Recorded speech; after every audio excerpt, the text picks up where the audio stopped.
Okay, everybody. Good Sunday morning, early afternoon for those that are going to be tuning in and that are here now. I got one I'm really excited for. Band that I'm still fairly new to. It's only been several weeks since I started listening, but I'm joined by no one from Inside the Trojan Horse. I hope that people have had the chance to check out some of the music. It's great stuff. I really like it. Very dynamic and different. Thanks for coming on, man. I'm really excited to talk with you and dig in deep with all things to do with your band. Thanks, Will, for taking the time to bring your questions and have us be involved with your situation. We love it. 80 Yeah, plus shows deep now, huh? yeah, man. It's been crazy. Nice. Congrats.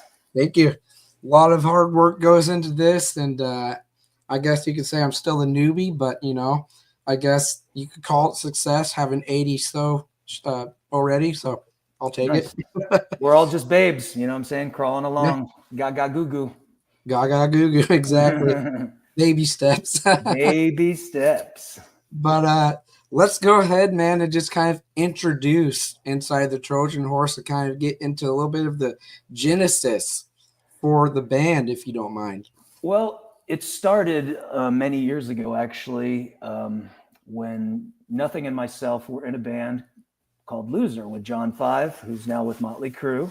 Hmm. And John had left Manson, and I had left, or I was in Jibe, and I left Jibe, and we formed a band called Loser, and we were out actually at it was a Perfect Circle show in Los Angeles at the Universal Amphitheater, and we were backstage. We were there to meet Jordy and Josh Freese, and asked to try. John wanted them in the band really bad, Hmm. and so we were talking, and I ran into Jerry there. I hadn't seen Cantrell for a while. It was cool. It was a lot of cool hangs going on. And I went to the bathroom, and I came back, and John was talking to this kid with this friend of ours from Virgin Records, this real cool chick, and her friend Charles had just gotten in town, and basically that's how it came together.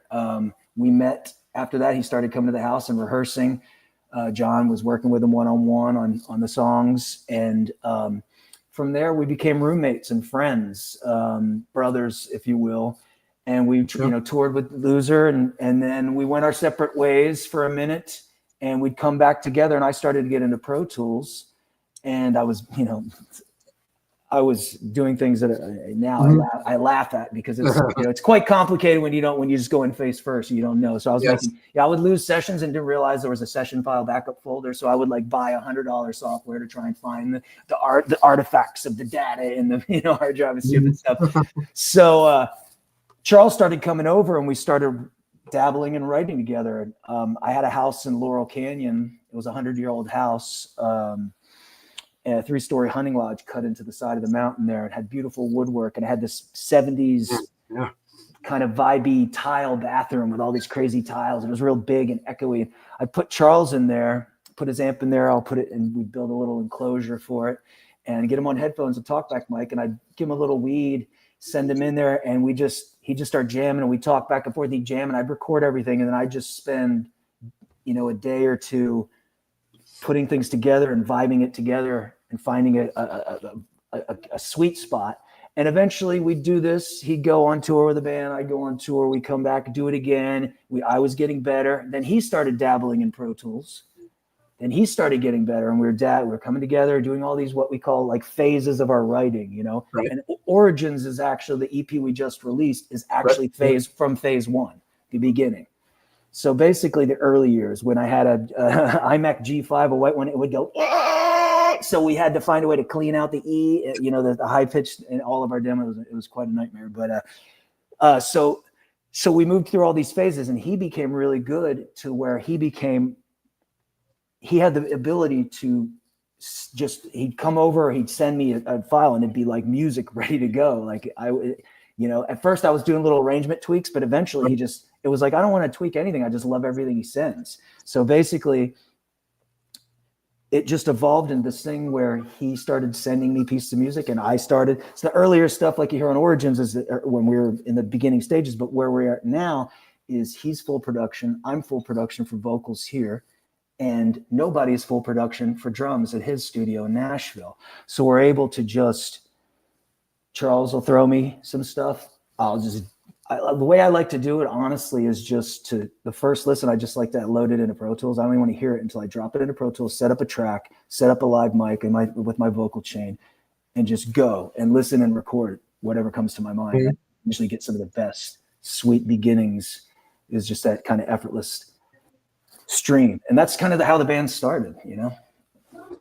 Yeah, I mean, I love that, man. There's a lot of big names, a lot of unique people that you mentioned that led up to Inside the Trojan Horse happening.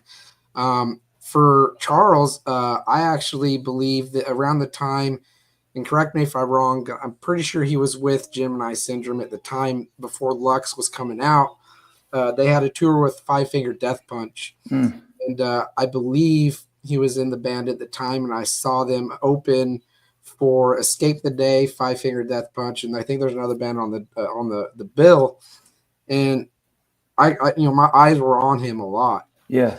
He could correct me if I'm wrong, if he wasn't in the band at the time, but my memories tell me he was. So sorry if you weren't, I'm Charles. not sure. You'd have to ask nothing of that, but I don't know exactly. But I'm pretty sure, because he definitely, I remember seeing him in Gemini, and he was very animated, and he'd do the face painting and stuff. You know, he had a vibe about him for sure, you know? Yeah, just so I was thrilled to find out, the names attached with this band you're in now, and just how that would come out, especially after the first song was Burn that I heard, by the way. And I believe I told you that. Yeah, so the very first. And then when I found out who comprised, I'm like, wow, those are some really great minds. And at the time, I believe I told you as well, you were kind of new to me. And I'm pretty sure I'd heard of Jibe, but I'm like, have I listened to a lot of Jibe though? And so I went and I checked stuff out, checked some solo stuff out. And something that kept grabbing me was just the power of your voice. When you sang, you just put it all out, man, and you just project, and it's commanding, and it captures your attention, and it's kind of like you're in a chokehold when you're listening, man. And so the three of you together just really create some really dynamic and unique, in my opinion, music. And I couldn't stop listening to Burn. I'd let it play through, I'd restart it, I'd play it through, and I'd restart it. I get obsessive, when I find something new that really speaks to me, man. So tangent there, kind of lost where I was going with it, but Burn though, I guess we could start from that and ask you, how long did that track take to get right, and to the point where you were ready to put it out there and get people's first taste of what you guys were going for? Well, Burn happened, I believe, if I'm not mistaken, nothing had left Gemini Syndrome, and he didn't play his guitar for a long time, like months and months and months, maybe a year. I can't remember exactly. But Burn was the first thing when he picked up his guitar that he wrote the riffs for that. And I remember he came over to my house. He's like, I got something, you know what I'm saying? And it was like, bam, it came from there. And usually I write the lyrics pretty fast. I usually get the melodies because I've kind of, and back then when that song was written, I'm guessing it was either 2015 phase or 2021 phase. I think it was 2015 phase. I'm quite certain it was 2015 area, because that would correlate with him leaving Gemini Syndrome. Might have been 2014. There's so much that has happened. My mind has got to fixate on times, dates, and places. It's sometimes complicated. But I believe I know for certain that was the first riff that he just picked up. And he's like me. He can walk away and then come back, and it just possesses him. You know what I'm saying? So he was possessed with Burn, and we made it happen really fast. But let me tell you this, the song structurally and everything about it is pretty much there fairly quick. And there are some songs that take time and get rewritten and, going through the hoops of just grinding. But usually there's a sweet spot between the two of us in our chemistry and our fluidity.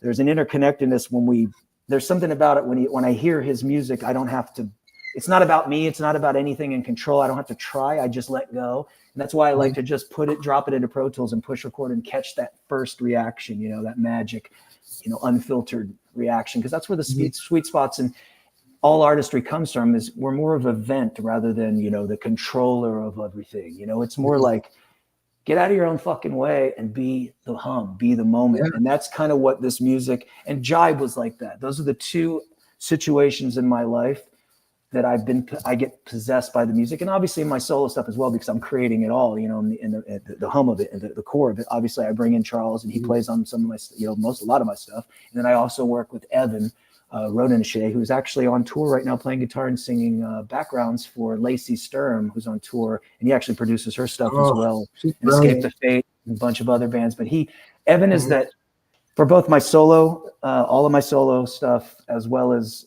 solo releases, if you will, and all of the Inside the Trojan Horse, he's the extra member. He knows how to not fuck up the songs and squash them, or like, oh, I've got to do this or what. He just finds the sweet spots that need to be amplified and pulled down, and then he adds chemistry in there of his own. And that's long story short. I'm off on a tangent, as we talked about earlier.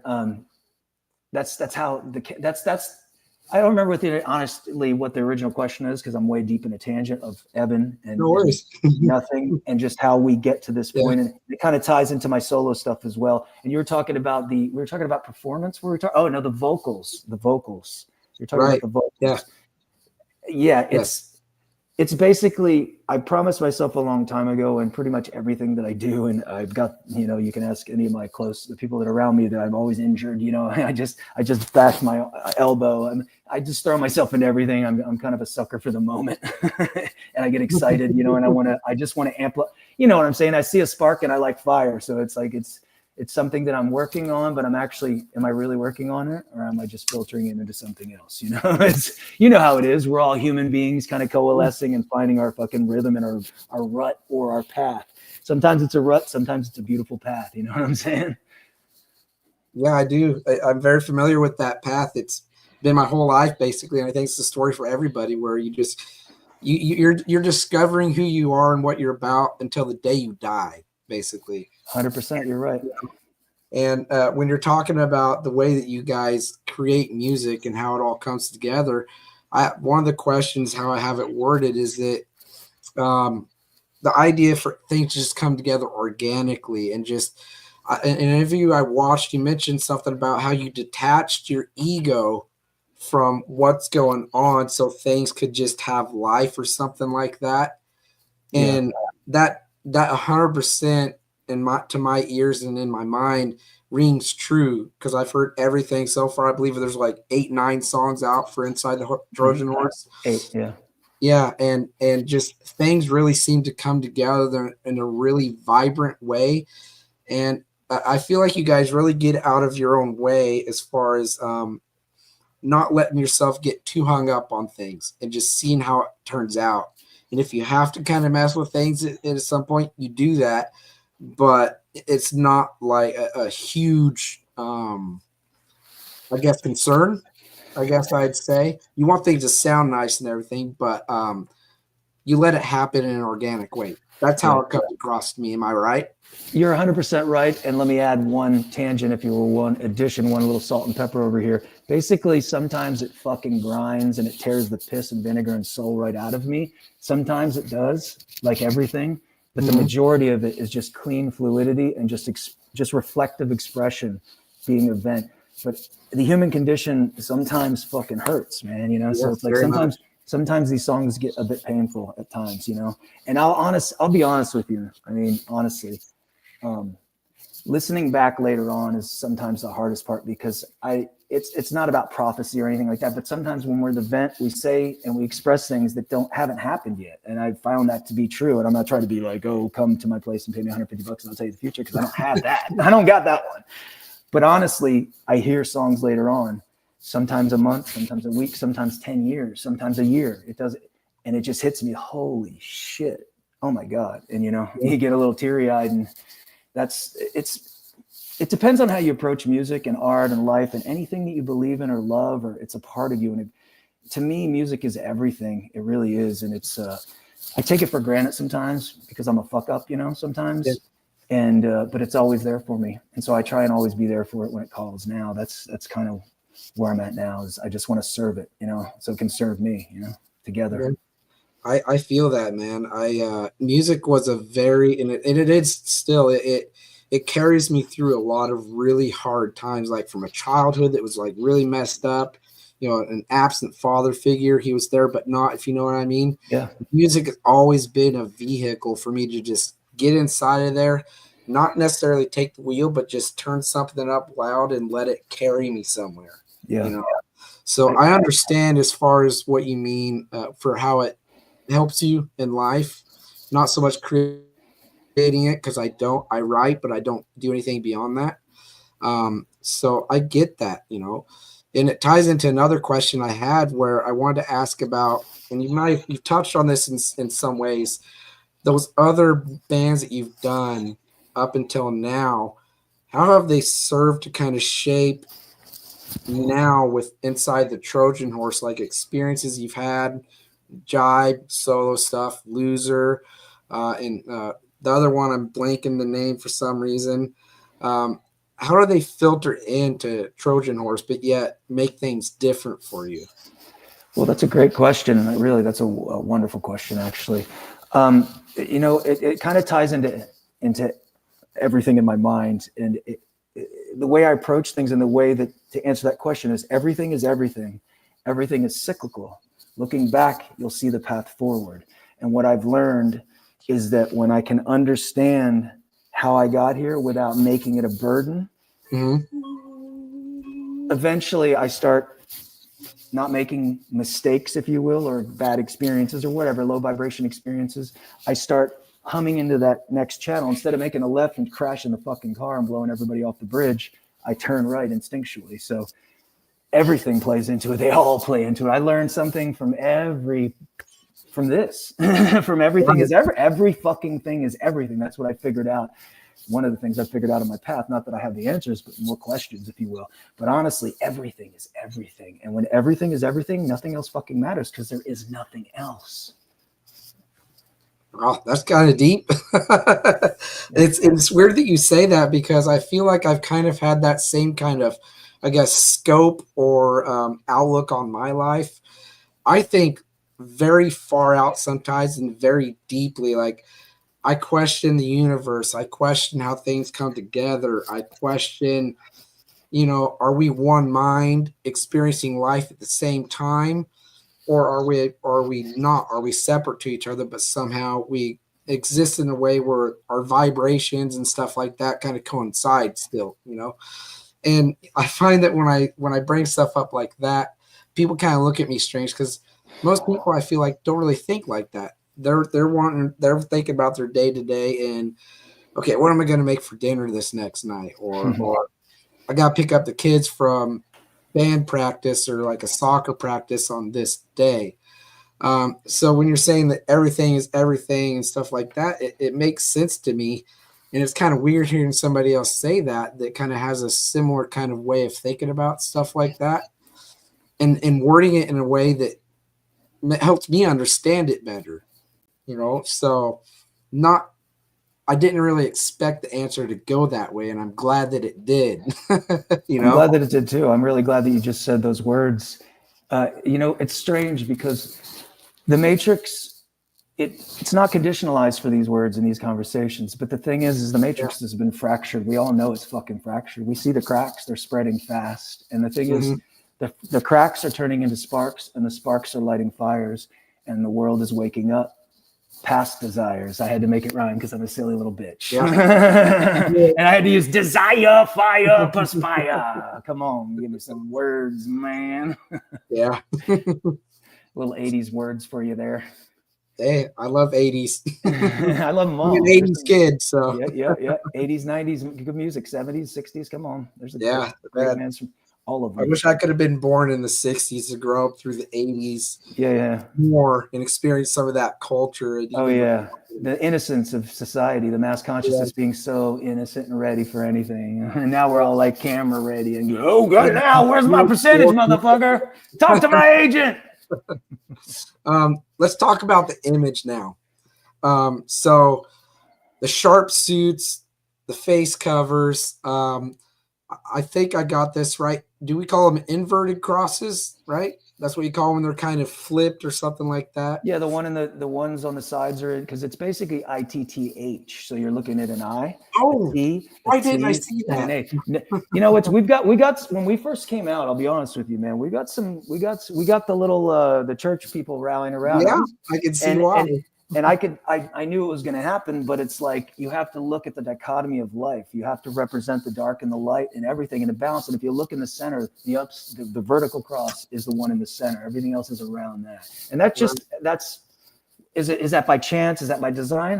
Who knows? You know what I'm saying? The best part is that's a killer fucking logo. You know what I'm saying? We love that logo. Charles / nothing. He doesn't like, no, we're not supposed to use our real names, but let's be honest. We're real people. We're human beings. These masks don't make us fucking non-flesh and blood here. We're not aliens from another planet. We're from Mother Earth. And the bottom line is he scratched that logo out, and then we had it done, and it was like, man, you always want that 9-inch nails type symbology, you know what I'm saying? And it serves it well. And he's got those quirky moments of genius, man. It's great.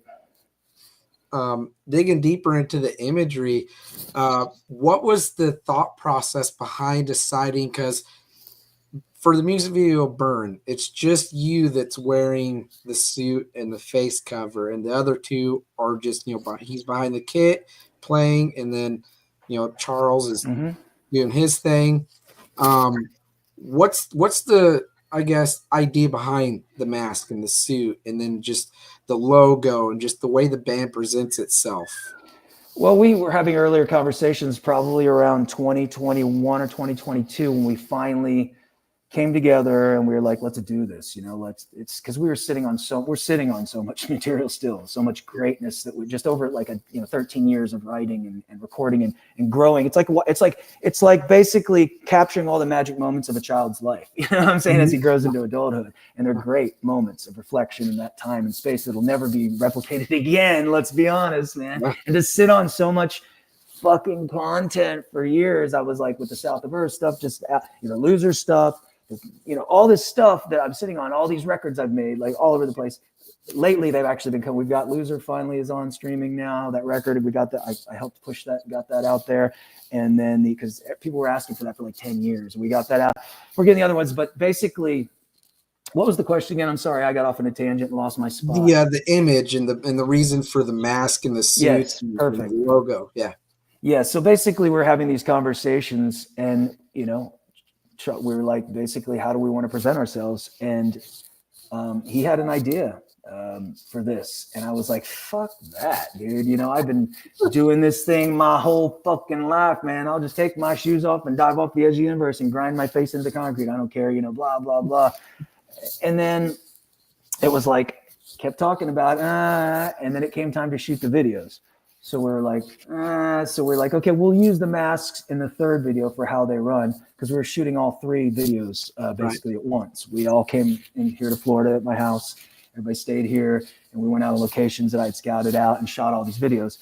And so basically, it was going to be used just for the how they run video. So we're in this abandoned mall with mold growing and dead bats and water standing and insulation and open sky. It's like burned, like massively deteriorated mall. And so we're setting up, and we get it all set up and everything, and we go, and it's okay. It's time to take a first shot. Okay, here we go. First scene, bam. I put on that mask, and something fucking went snap, crackle, pop, and I was fucked. I was like, we did the first take all the way through, and we right as the track, he said cut. I was like, fuck, and he goes, what's wrong? And I go, we're fucked. I'm fucked. And he's like, what? I was like, dude, you gotta reshoot everything with the mask, because this is something just happened. I don't know what the hell it is, but I like it a lot. I like something that, because I've done it, however many thousands of shows as Joe Graw, you know what I'm saying? Let's be honest, and most of them were dilute myself and see what, if I can not catch on fire, before the end of the night and not die, it was just chaos and beautiful moments of just everything. And not that that's gone, believe me, because you can't change a horse. You can only brush it and make it pretty. You know what I'm saying? So basically, it was like, okay, what do we do? Pat was already scheduled to go back. Nobody. They hate when we use our real names, but this is a down and dirty fucking interview. Let's be honest. Yeah. So basically, he was already back out because he has other gigs. He plays in a bunch of other bands, big country bands, pop band, like all, because he's in Nashville now. So he's like the go-to guy. So basically, he was already gone. We were like, what do we do? What do we do? And I was like, what we got to do, we're just going to have to go, because we had rented a theater in Tampa, the Rialto Theater, beautiful theater. So we're like, can we get this theater again for some more shots? Yeah. So I was like, I'll do it. I'll do the thing. We'll do a transitory thing and bring it like we're bring it, I'll take the lead on it. What I wanted to do was I wanted to have each video add a person's mask as we're bringing him into the cult, you know what I'm saying? But it was Charles, AKA Nothing, felt it would be better if we just go ahead and do it. It'll be quicker. We'll just get it done and it'll be fine. And people are going to ask questions anyway. So whatever. So basically we did it. We shot those. And then from how they run on out, we're fully in the characters of who we are. You know what I'm saying? It takes time because, the ego killing, which I had done a couple of times in my life before in a couple of bands when I cut off all my hair, shaved my sideburns and changed characters. Like I'd never done that before, and that kind of freaked me out. I had a lot of fucking problems inside of this thing for a while because of all that shit. But this thing right here, it's a whole nother can of beautiful worms. Makes you feel freed. It really does. It just takes the pressure off, and it brings out these moments of just ching to tell why and it doesn't matter anymore. It's not about the self. It literally is killing the ego, and I love that. And that's why I took on the moniker No One, and that's why we've got no one, nothing, and nobody. And when we bring in the fourth guy, he'll be nowhere. You know what I'm saying? So it's like it works out rather well. I mean, it's a brilliant concept, if I'm honest. It really makes you very intrigued on Inside the Trojan Horse in every kind of way. A long time ago when I was in my teens in school and stuff, you got bands like Slipknot, Kiss with their face paint stuff. And at first I'd be like, why wear this face paint and these masks and stuff? But later in my life, present day, I understand. It's exactly how you say. It just kind of frees you and liberates you. It makes it not about you. It's the music and the music only and how it connects to a person. Exactly. I wasn't ready. I wasn't able to do this in my younger years. I was too fucking cool. I was too Joe Gra. I was too this, or I was too fucking, that. Right. But the reality is when this happened now, and that How They Run video, I knew that first scene. I was like, it was like pulling down a shroud of goodness and change, and it hit me, and it was like action, and it was like, what? Who the fuck is this guy? Like, wow, I'm excited. Because, if you do the same thing thousands of times, it's still exciting and fun. But a lot of the time I spent deluding myself. So it's like that chaos and that disorder and all that stuff, there becomes these pressures and there becomes all these fucking ideologies and all this confusion and self fucking masturbated bullshit we don't need.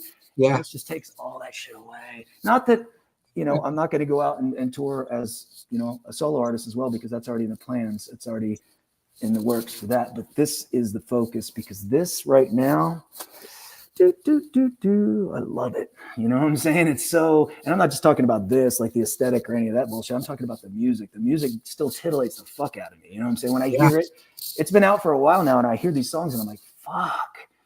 The fuck did we do that? Well, we weren't fully in control. That's the best part. I get it, man. I like getting reactions from people when I'm pulling into my job. And the morning after I'd first heard Burn, the very first track from you guys, I made it a point to have it turned up really loud, pulling into my job's parking lot, go through our gate that we have, when I badge into it. And there's usually people coming out of their cars and walking in. And there's metalheads there, there's people that are into the alternative scene. There's people that are into, the pop, the country and all that. And there's this guy in particular who he will make it a point to be in his car and waiting when I come in, because he's discovered bands through me. Yeah. Like, who's this? Nice. So I had Burn playing, and it's that like kind of like heavy like riff at that point in the chorus. It's like I'm bad at making the so for it, but go for it, man. I'm not gonna judge you. And he goes, who is that? He goes, it sounds familiar, but it sounds like really different at the same time. It's like, it just won't leave my ears. Like it's just stuck in there. I'm like, oh, I'm new to it, man. This is only my second day listening to the music. But they're called Inside the Trojan Horse, and this is Burn. And he gets on his phone, he just starts buying and just listening, and he came to me later in the day after his lunch. I'm walking to mine because we have separate lunches at this where I work, 2 different times that people go. He comes up, he's like, man, he's like, I love how they run. He's like, that song Burn. And he's like, holy shit. And he goes, I think he said his favorite at the time was Stay Alive. He's like, he really connects with that one in particular. And he brought up Dogs as well. He's like, God damn. He's like, is it accurate to call that kind of like a punk rock, like alternative metal track? That's what everybody's saying. That's funny. Yeah, I was like, oh, they're off base there at all, man. It's definitely got that piss and vinegar attitude of punk, Yeah, totally. So, but he's loving it, man. He's awesome. Really it. Thank you so much for sharing that, man. That's what makes the world go round. Because honestly, this is the thing we said we do by ourselves. That's why it can be a lot of stress, at times dealing with all the facets of, when you're used to dealing with managers, or you have an agent or you have a publicist, you have an accountant, you have all these different things. And then this thing is like, let's just do it ourselves and experience the whole ride. It's almost like getting back in the van, get in the van and fucking, drive. Or somebody did that. I think the Foo Fighters or somebody did that back in the day when they could have toured in a bus, but they went out in an old van and they experienced, because that's how you build a band, is from the ground up. And this one's really from the ground up. We're hunting and gathering and grinding away. We're not in a hurry to do anything except just fucking grow naturally, and become better and better. And the new music is going to get crazy at times, because we're not focusing on any one style or any one conditionalized 4-corner square, we're not worried about staying in the parameters. And I think that the next phase that we put out, the next EP, is probably going to be pretty crazy. You know what I'm saying? And I love that. That gets me so excited, because I love bands that don't want to stick inside of a box. Yeah. I love bands that happily just jump out of that box and go way the freaking at the corner of the universe and just hit you with something completely uncharacteristic, I love it. Because you stick yourself in, and this is my belief, you stick yourself inside of one kind of thing, and I feel like it stagnates. It hinders creativity because you're limited, Isn't music supposed to be freeing and liberating, when you're making it? So why not just do everything, You're right. I figured that out in Jive, touring, thousands of shows with that band over 9, almost 10 years, all over the place, from every, playing for nobody, driving 1,000 miles to play for nobody and get a dank bag of weed, and then drive another 1,000 miles to play for 10 people and then 100 people, and then over and over again, I figured out that as long as it's never the same, I just don't ever want it to be the same. There's some marks and some things you got to, to have so you don't get blown up by a flashpoint or whatever, granted, on different levels. Point. But my point is like with Jive, every show we played with, I didn't know what the fuck was going to happen. And that's what excited me about that band. And that's something I've always kept near and dear to me and will always stay true. I just, prediction, because life is predictable, art. In the moment of, because this is therapy for me, I'm not going to lie. This has kept me out of the criminally insane facilities of the fucking greater United States of America. Let's be honest, because I got a lot of shit, bing, bing, bing, bing, going on in this brain. I'm a busybody, whatever you want to call it. I'm always doing shit. I'm always thinking about shit. And man, music just lets it all release. You know what I'm saying? Literally, it's I get it entirely. Salvation. Yeah.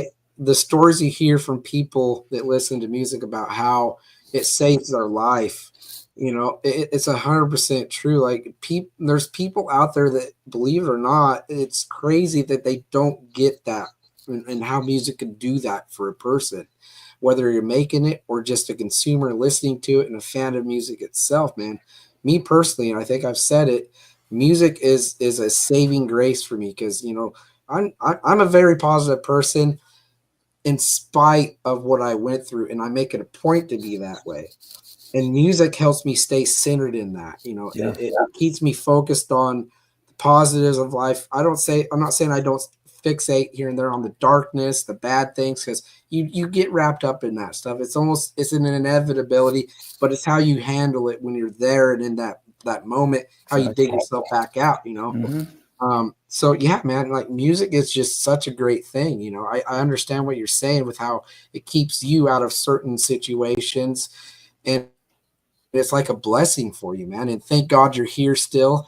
and it's that for you, man. So I mean, that's wonderful. And thank God you're here as well, my friend. You know, we've all the human condition can be an unruly, ugly bitch Yeah. sometimes, and Yeah. and plus, especially when a lot of things can be, you know, not necessarily from our childhoods and stuff so much, but in our adult years, when we don't grow out of that childhood repetition or that childhood drama, we become these cyclical regurgitation machines, and we get caught in these webs of the past, you know. And the past is for learning, not for fucking holding as like, this is who I am, you know what I'm saying? It's tough too, because we're all fucking human, man. Yeah. Blood, flesh and blood, it changes every day. But the thing is, there is light at the end, and the light comes from inside. It's not about going outside. You can never fix or fill an internal hole with an external source. I don't care if it's sex, drugs, money, violence, fucking sports. There's nothing you can fill the hole. What you do is you let it go, accept, realize, have the willpower to want more, believe in yourself, love yourself in a non-egocentric way, let go again, get out of your own way again, let go again, and then fucking vibrate. And that's all it takes in my experience. But I'm just a guy with a mask on having a conversation with Will. I'd say you're right. You know, there's nothing wrong about what you just said. Some people might look at it differently, but the core of what you're saying, I think, would ring true for anybody. So, and then I want to dive into the Origins EP now, if you don't mind, and talk about Dogs, 15, and Children. Let's do it. Those 3 tracks from it. Man, I think Dogs is probably my favorite on it. You know, I like my friend at work. I love the energy of that track from that. You know, it's probably the most rambunctious of those 3, in my opinion. And the diversity of those 3 tracks is so great. Overall, man, how's that been received so far since it was put out? Well, thank you for those compliments on the songs. We love them. And like I said, they go back to our beginnings. Those are some of the earliest songs. That's from the group. Yep.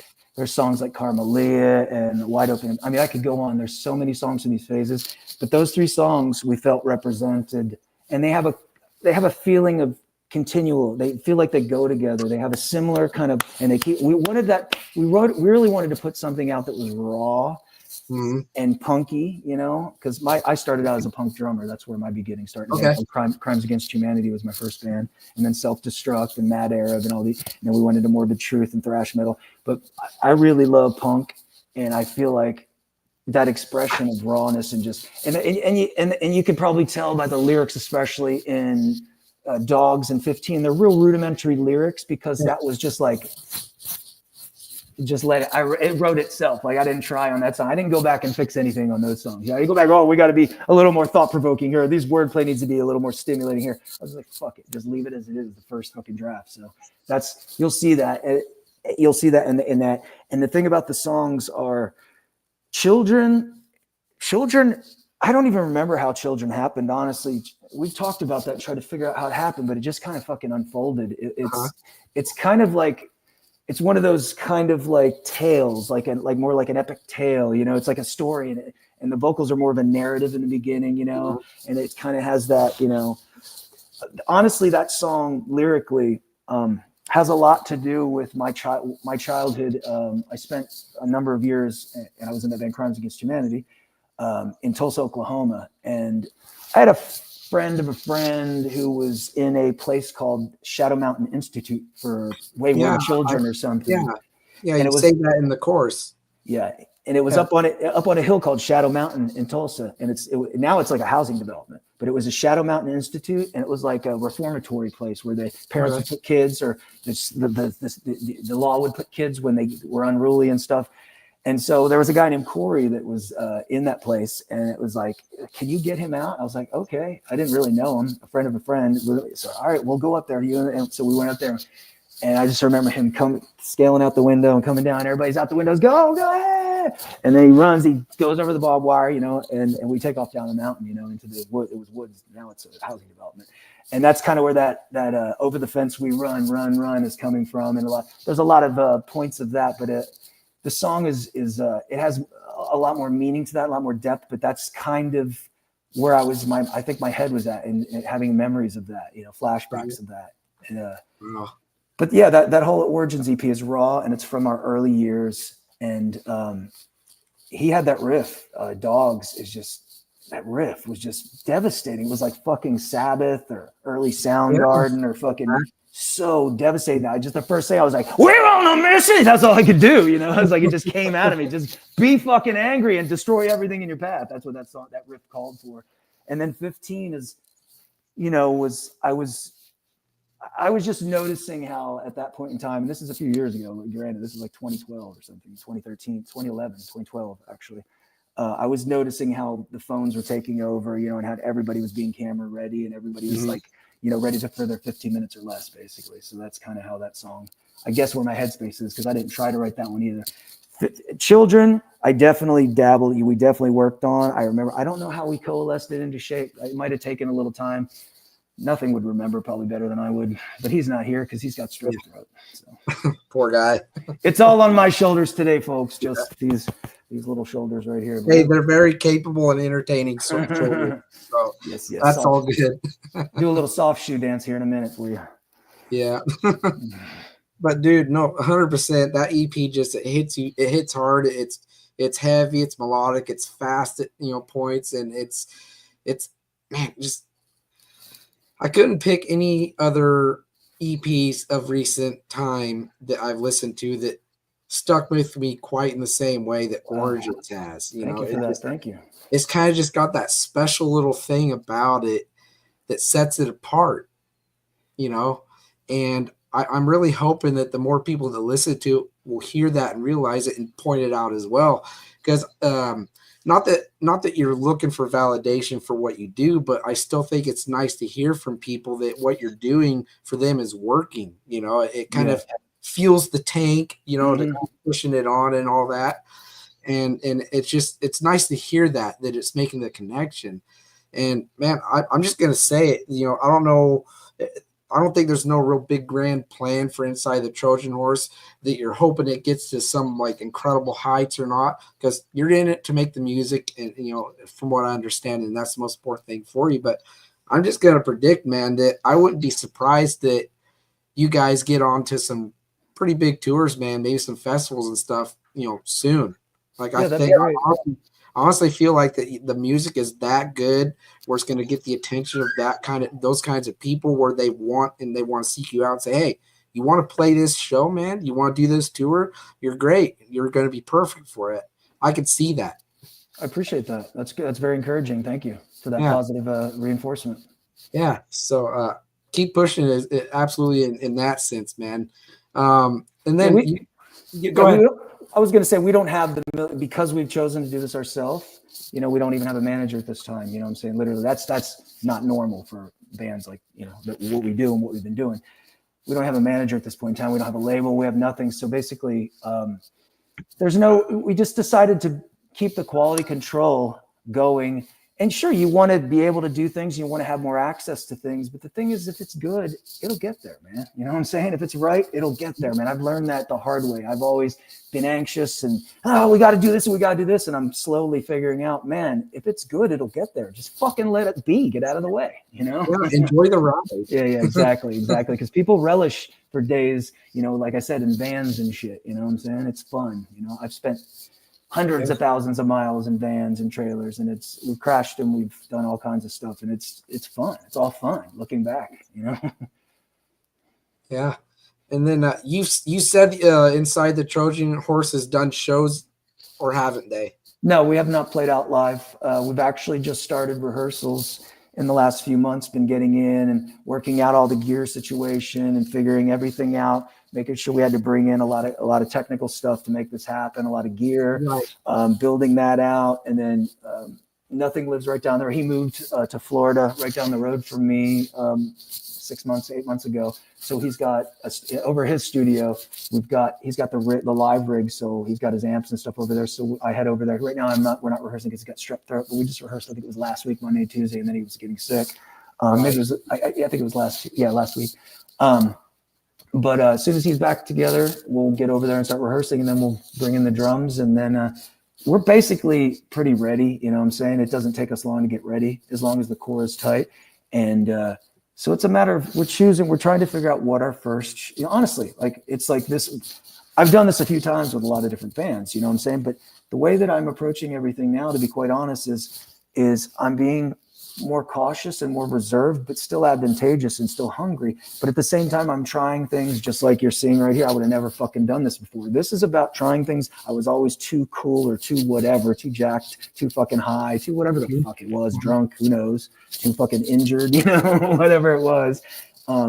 The bottom line is to try things that we haven't tried before, you know, but stay true to the core. You know, we ain't trying to be the next pop sensation. I don't want that. I honestly do not want that life because I don't respect that life. I know too many people that are miserable. You know what I'm fucking saying? Yeah. Way fucking miserable. The further you get, the more pressure you got, the more it's expected, the more money.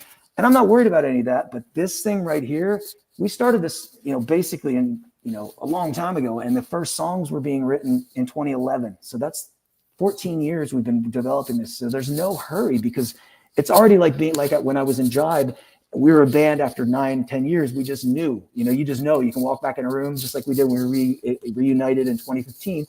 We went to the studio and recorded the Uprising record, the last record, met there, set up, and just fell right into it. And the soundproof was falling off, shaking off the walls and stuff. It's just something that you know, because it's like, you know, when you've made love to somebody a ton of times, you go away for a while. If you come back, you'll just know, you know, there might be some weirdness and strangeness because we're all psychodrama and some of us are, you know, self-obsessed with our fucking insecurities and all fucking masturbatory thoughts that the Matrix has programmed into us, but it's going to be okay. I digress. My point is that this band has been developing for so long and it's so right. And it's like literally the best thing I've ever been a part of. You know what I'm saying? I mean, everything was the best in that time and space, but right now this literally has all the elements that I love, you know what I'm saying? Plus it brings all these new things to me that are exciting because after this long in the business, and this many performances and this many bands and entities and fucking delusion and deludedness and everything you could ever imagine, this is fucking refreshing. And I'm excited to make it happen.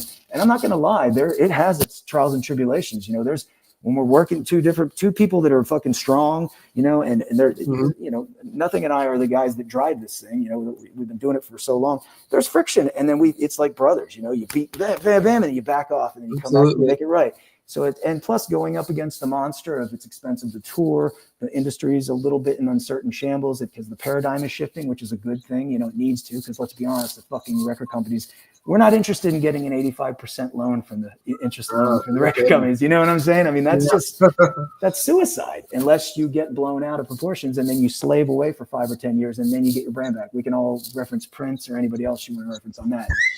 So my point is yeah, it's all here, it's all happening, and it's just like every other day. But it's got a sweet spot, and that's why I'm sticking to my guns and I'm digging in and I'm wearing this fucking this panty on my head or whatever you want to fucking call it.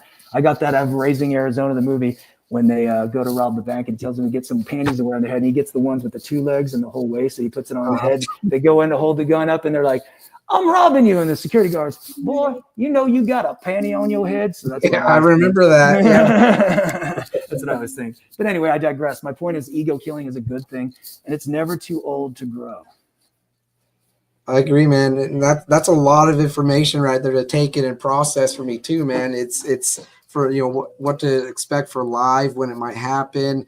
And it sounds like you guys are putting a lot of thought into when that happens. And I think that's a great thing, you know, really, you know, being prepared, you know, you can be up and going like that. That's great. And I think people are going to be blown away when those live shows start, man. I'm going to attend if I can. You know, if I'm in Oregon, so I'm way on the other side of the state, the country from you. But well, we started in Los Angeles, so we'll get back to the West Coast for sure. Yeah. But I'm excited for you guys as far as the live thing goes, man. I think it's going to be a great and powerful thing when that starts getting up and running and happening. And on the forefront of more music, I don't think you guys necessarily have a timeline of when more is coming. We know that it's being worked on, and there's music you're setting on. What I'm tying into this is a lot of bands these days, and big bands too, are starting to do like singles over time, opposed to albums. And some are doing the EP in favor of albums, because this day and age, full albums for a person to sit down and listen to, a lot of people aren't wanting that anymore. And it's kind of sad, you know. I still love the full album experience and immersing in it. Yeah. So for the Inside the Trojan Horse, are you going to stick with the single format and then EPs, or is there going to be the eventual full album drop? Well, I think honestly, right now we're going to stick to the EP and with singles peppered in, and then eventually there will be an album drop. We've talked about this about the first two EPs being released on vinyl eventually. So there's a side one and side two kind of vibe. Right. Mm-hmm. I mean, that'd be great. I would get that. Yeah, I appreciate that. Sorry, hey, what's up back there? What's going on back there? Who you got? That's my kid. He's jumping around. He's grabbing. Uh-oh. Better rule him in. What's going on back there, youngster? What you up to, my friend? He grabbed his Play-Doh and he wants to get it open. Play-Doh. I love Play-Doh. You want that open, bud? Anyway, man. No, I'm excited. So this is funny about me. When I hear something new that I haven't heard before, and I take it all in, I digest it. As soon as I'm done, I'm like, okay, now I want something new again from them. And that's the case with Inside the Trojan Horse. I want to hear the next evolution, now. So and I can't help myself. We do. That's how I am, So yes, I promise you it'll be worth the wait for sure. Because we've got we've got a lot to choose from, and the new stuff is like bangers. So I have a feeling it's going to be all new stuff. Honestly, I don't think we're going to delve back into the repertoire. We did that with that EP to represent what we just wanted to show where we came from. This is where we came. This is how it all started. Origins, back to the beginning. And then I think this next one's going to take us, but you never know, because there's some songs like Satellite. I mean, I could go on for days. It's crazy how many great songs. Chemicals. I mean, I could just I could move this over and go to this drive and just name off, 30 songs. You know what I'm saying? It's crazy, or probably more than that actually. But yeah, so I'm really excited about that too. And it's tough being independent, paying for everything ourselves. We don't have a label. Like, if there's cost and mixing and mastering, and that's the only production, because we produce everything. I produce all the vocals here. He does all the music there, and then the drums are done in Nashville, and then we get it off to Evan. He's actually mobile. He drives around in a giant dually truck with a trailer on the back, and he mixes in the Grand Canyon or in Montana or wherever. It's pretty cool.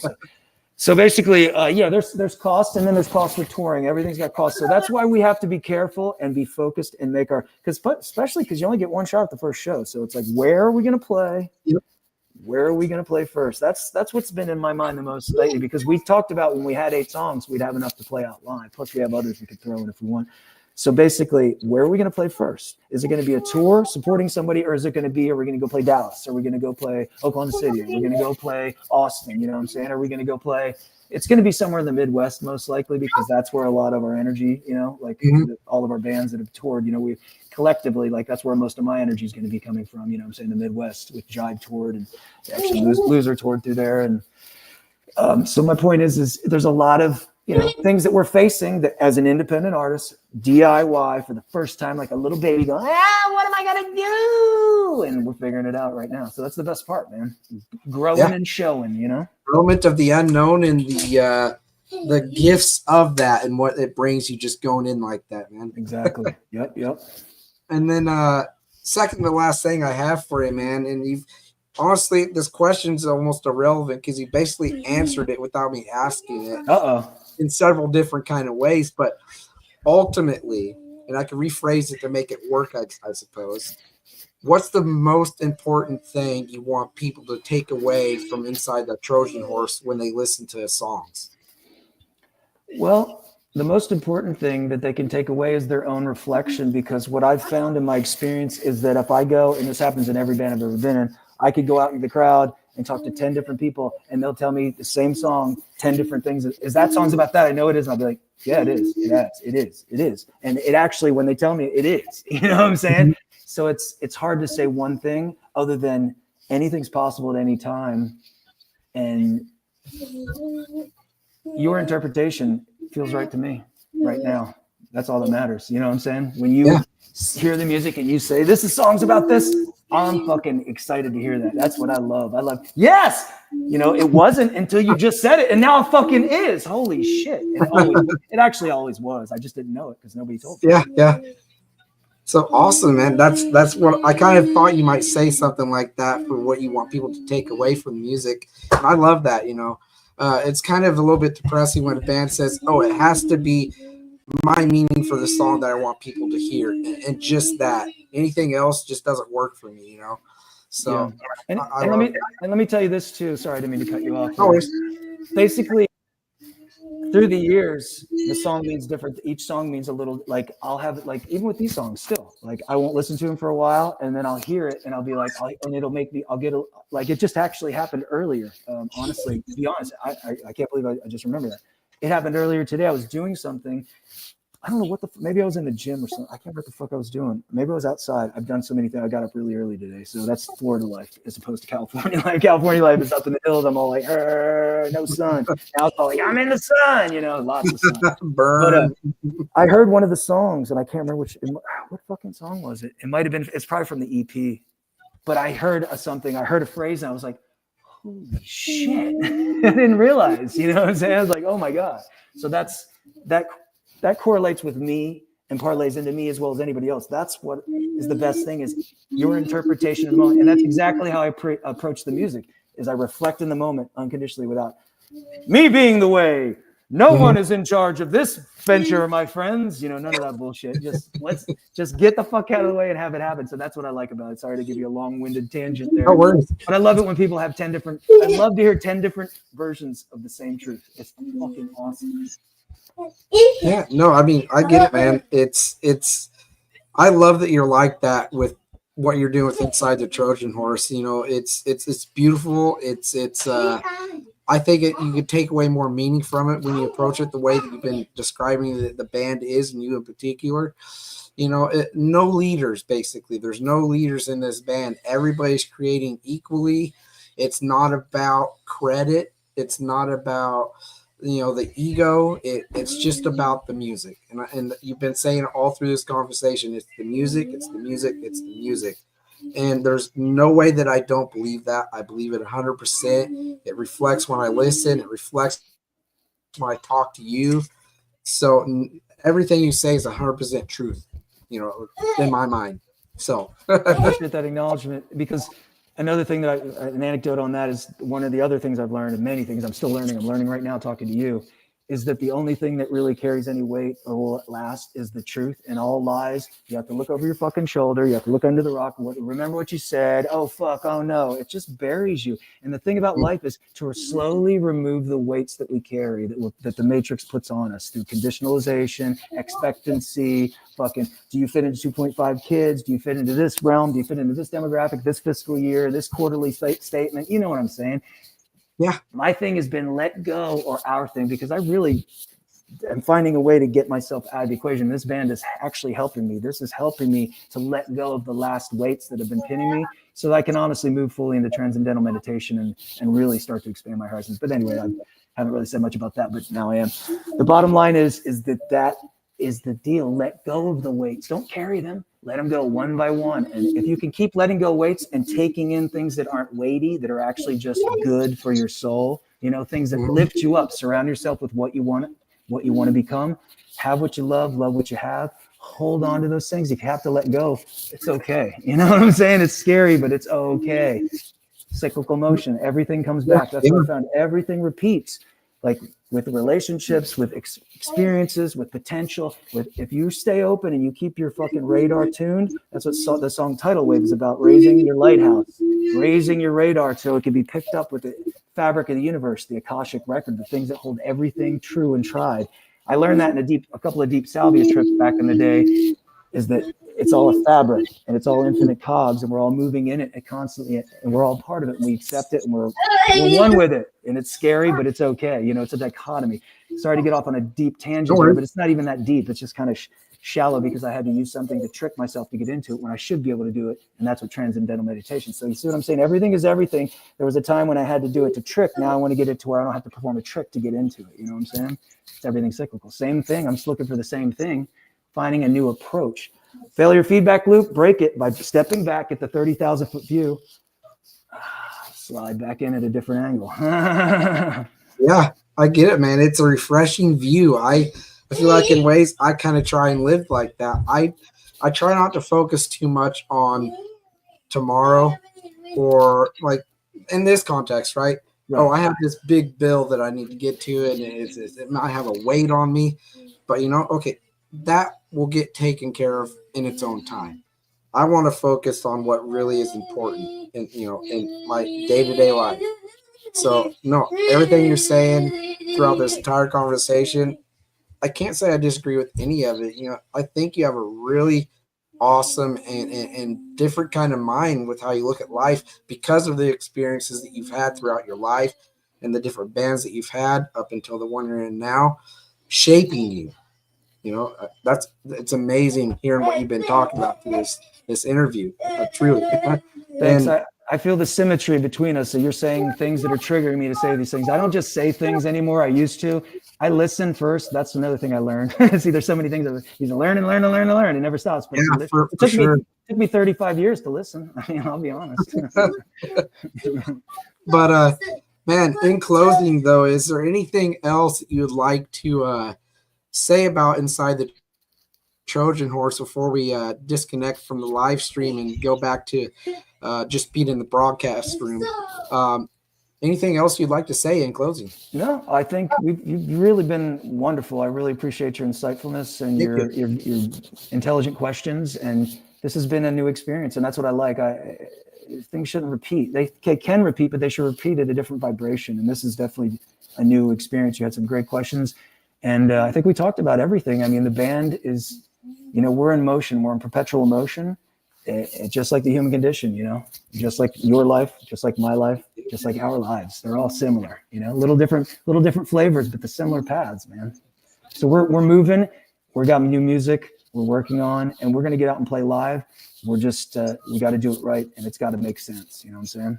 Yeah. And we can't wait to see everybody out there. That's the best thing. And we'd love to hear what you guys have to say. Don't be afraid to, stop by and make some comments. Let us know how you feel. Tell us we suck. I love feedback, man. Feedback's great. Give it all to us.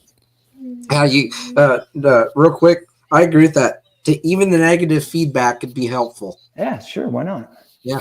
If I knew everything, I'd be there, and I'm here with you and everyone else. Yeah. But again, man, thank you so much. No one. You've been great. This conversation has been just one of the best ever for the podcast. Thank you. You're so insightful. You're deeper than you think you are, and just your mind is just great, man. Like honestly, I mean that completely.